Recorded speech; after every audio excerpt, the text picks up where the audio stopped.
Bismillahirrahmanirrahim. Assalamualaikum warahmatullahi wabarakatuh. Selamat pagi teman-teman sekalian. Semoga pada pagi hari ini seperti biasa kita semua dalam keadaan sehat walafiat. Amin ya rabbal alamin. Teman-teman sekalian, dulu ada cerita yang menarik ya. Dulu ada cerita yang menarik ketika saya baru pertama kali ngiklan di Facebook ya. Jadi waktu itu saya punya mentor dan saya manut banget sama mentor saya gitu ya. Waktu itu mentor saya cuma suruh bilang, Mas Eha, sini bentar. Saya datang, ya kan, datang ke ruangannya, kemudian dia buka laptopnya, saya ngeliatin gitu ya. Terus dia bilang begini, coba iklanin ini gitu ya. Dia menunjukkan sebuah produk di marketplace, dan saya ngeliat, wah ini produk apa gitu ya. Nah, lalu saya bilang cuma, ngiklanin ini mas gitu ya, ngiklanin ini mas gitu ya, dengan nada yang saya ini juga sih bingung gitu ya, emang produk begini laku ya gitu ya. Jadi produk itu adalah produk untuk tumit pecah-pecah ya, produk untuk tumit pecah-pecah, dan itu ketika saya lihat di laptopnya itu tuh bener-bener produk yang menurut saya kemasannya nggak oke gitu loh. Kemasannya nggak oke, kemudian juga desainnya, kemasan itu termasuk desain kemasannya, kemudian pemilihan botol dan ini apa, dusnya, dus kayak gininya gitu ya. Jadi pemilihan botol sama dusnya itu menurut saya nggak oke gitu. Nah, jadi waktu itu saya bilang, beneran mas ngiklan ini gitu ya, saya bilang gitu kan, beneran ngiklan ini gitu ya. Tapi beliau cuma bilang dicoba aja gitu ya. Lalu saya bilang kan, laku nggak ya mas ya gitu. Soalnya saya lihat ini kayaknya kok gini banget gitu ya. Nanti kita jual kan di atas 100.000 nih gitu ya, di atas 100.000. Ya dia bilang, nanti kita jual 145.000 kata dia gitu. Sedangkan saya lihat di marketplace itu harganya cuma 13 ribuan. Nah coba bayangin, modalnya 13 ribuan, kemudian saya mau jual 145.000.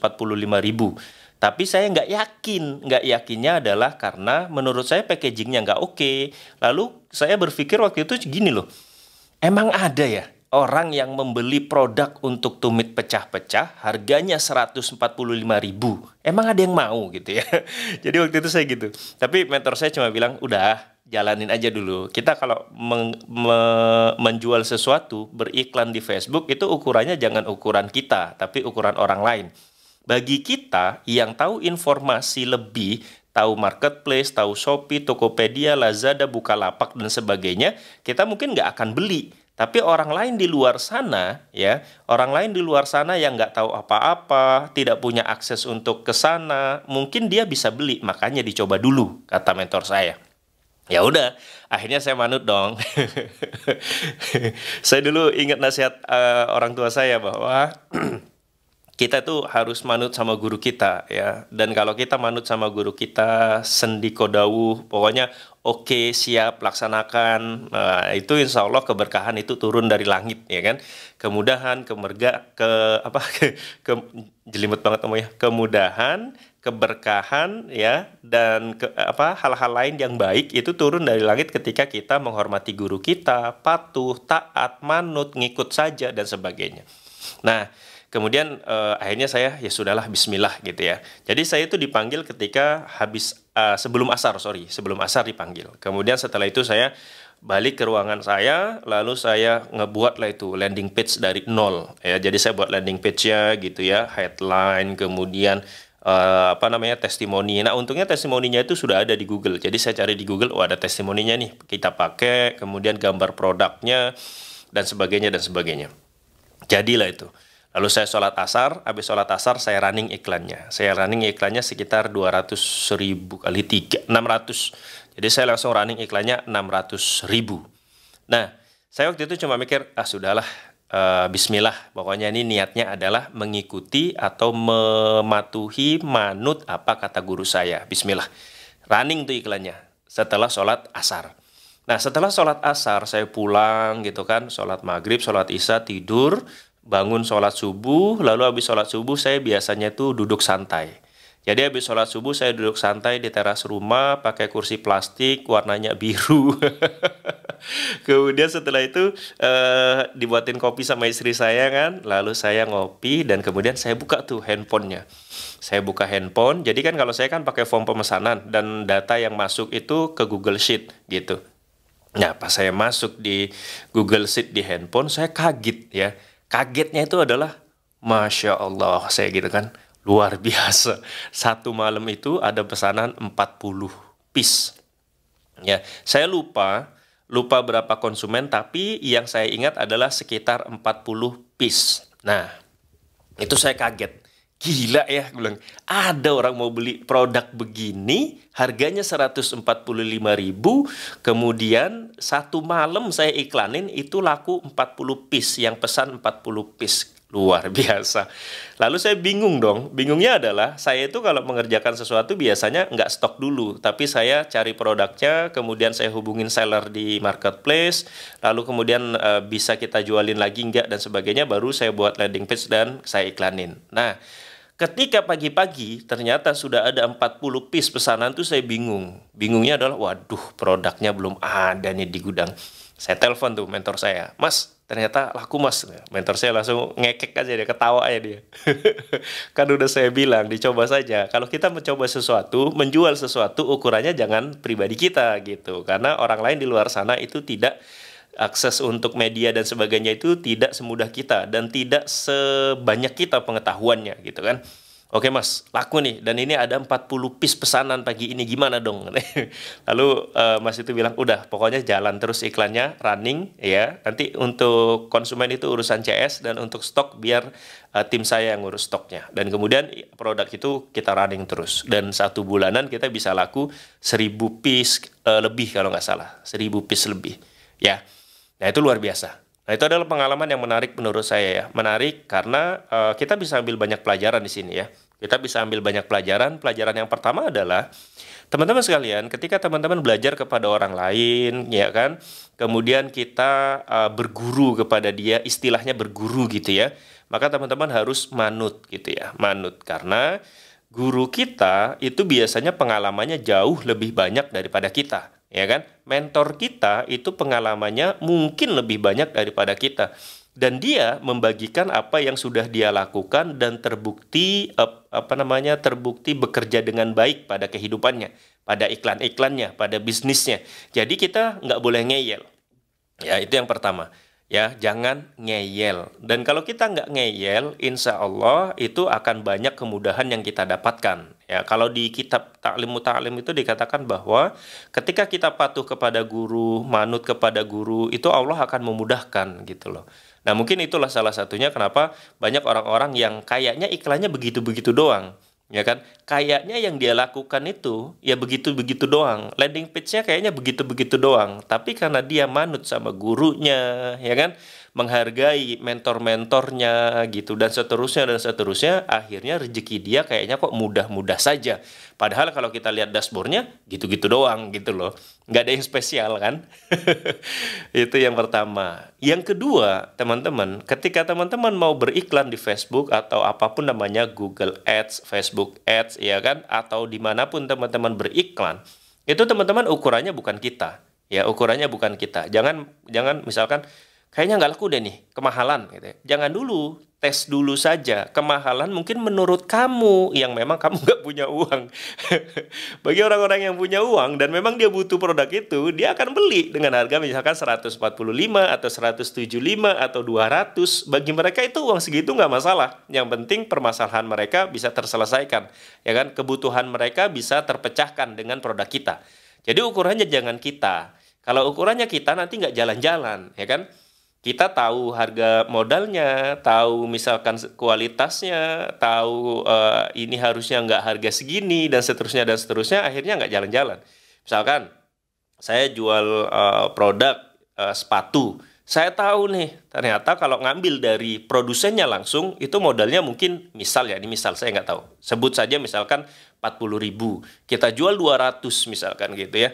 Nah, kalau standarnya adalah standar kita, itu nggak jalan karena kita mikir, wih mahal bener ya gitu ya. Tapi yang harus kita lakukan adalah kita harus testing.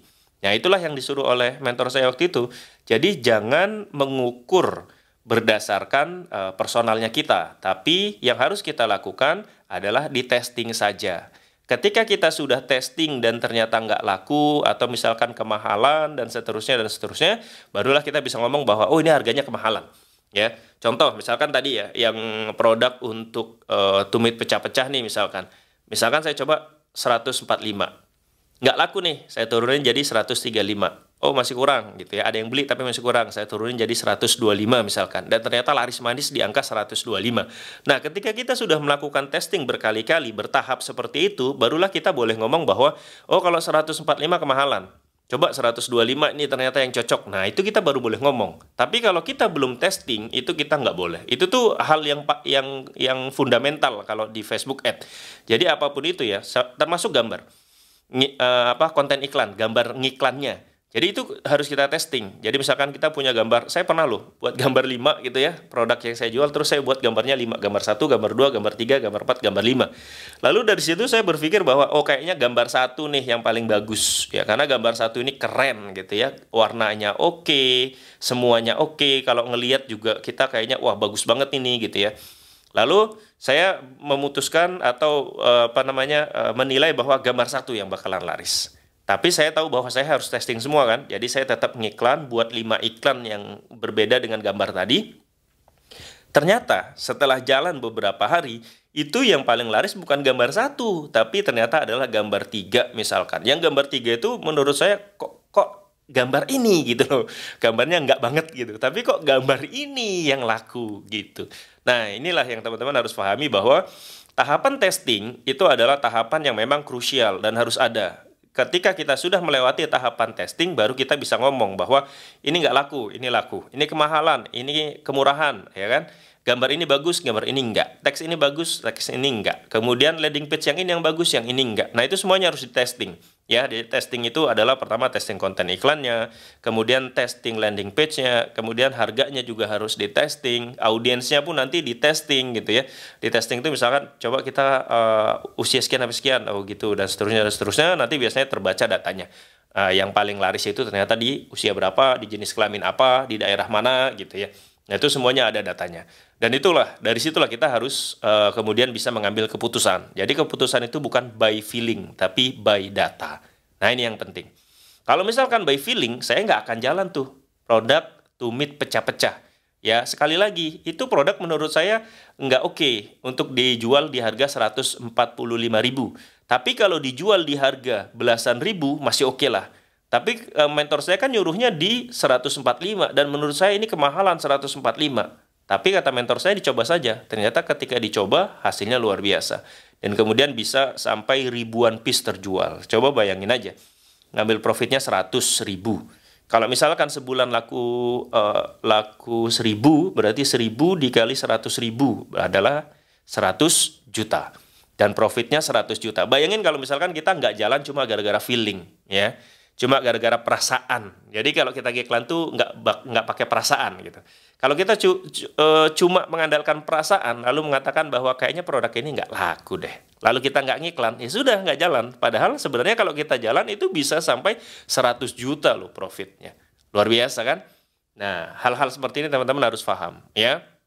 Nah ini adalah dua hal yang harus teman-teman perhatikan ketika teman-teman beriklan di Facebook atau teman-teman berjualan, berbisnis ya kan. Yang pertama tadi saya ulangin, saya ringkas lagi bahwa teman-teman pasti punya guru dan hormati guru teman-teman ya. Hormatin gurunya, hormatin mentornya, manut, ngikut saja gitu ya. Dan kalau kita belajar ke orang lain, itu kita harusnya bisa mengkondisikan diri kita sebagai gelas yang kosong. Kalau kita memposisikan diri sebagai gelas yang sudah terisi, mau setengah mau full, maka kita nggak bisa menyerap semua ilmu yang dari dia. Dan yang paling penting juga adalah ketika teman-teman berguru kepada A, maka teman-teman ikutin saja dulu apa kata A. Jangan dicampur-campur. Yang misalkan teman-teman sudah ikut pelatihan di mana-mana gitu ya, ikut e-course di mana-mana. Mentor A bilang begini, mentor B bilang begini, mentor C bilang begini. Itu tuh sebenarnya nggak bisa dicampur-campur. Karena setiap mentor itu, setiap guru itu sudah punya pengalamannya masing-masing. Dan pengalamannya itu terbukti mengantarkan dia sampai pada titik sekarang. Ya, jadi kalau misalkan A pakai begini, ya coba cara A. B pakai begini, coba cara B, ya kan? C begini, coba cara C. Nah, nanti teman-teman coba dulu A, oh pakai caranya si A begini, pakai caranya si B begini, pakai caranya si C begini, gitu ya. Setelah itu nanti teman-teman lama-lama barulah akan menemukan polanya sendiri. Dan saya yakin sih, pasti polanya teman-teman itu juga adalah berbeda atau modifikasi dari ilmu-ilmu yang sudah teman-teman dapatkan. Nah gitu, jangan sampai teman-teman belajar ke A, Tapi kemudian ketika nggak belajar ke A, tapi dicampur-campur lalu minta konsultasi ke A, pasti si A itu akan bilang, loh perasaan saya ngajarinya nggak begini deh, gitu ya. Lalu dirimu bilang, wah, tapi saya dapat dari sono begini, makanya saya begini. Ya pasti saya bilang, ya udah kalau gitu dirimu konsultasi ke sana dong. Cara saya begini, jadi dirimu ikutin begini dulu gitu. Jangan dicampur-campur. Kalau dirimu pakai cara B, dirimu sono konsultasinya, jangan di sini gitu. Nah, gitu ya teman-teman. Itu yang pertama ya, hormatin guru kalian, manut, patuh, taat, dan seterusnya. Yang kedua, teman-teman, ya, kalau mau beriklan di Facebook atau di Google Ads, jangan by feeling, tapi by data. Lakukan testing, barulah kita dapat data dan kita bisa memutuskan lanjut atau tidak, ya kan, maju atau mundur, ya kan, diedit atau enggak, harga diturunkan atau tidak, dan seterusnya. Ya, semoga itu ada manfaatnya teman-teman ya. Pada pagi hari ini itu yang ingin saya sampaikan.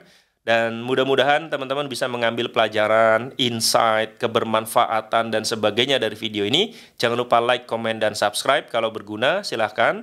Ya, kalau tidak ada manfaatnya, ya di skip-skip saja. Ya, mohon maaf kalau banyak kesalahan. Assalamualaikum warahmatullahi wabarakatuh. Bye-bye.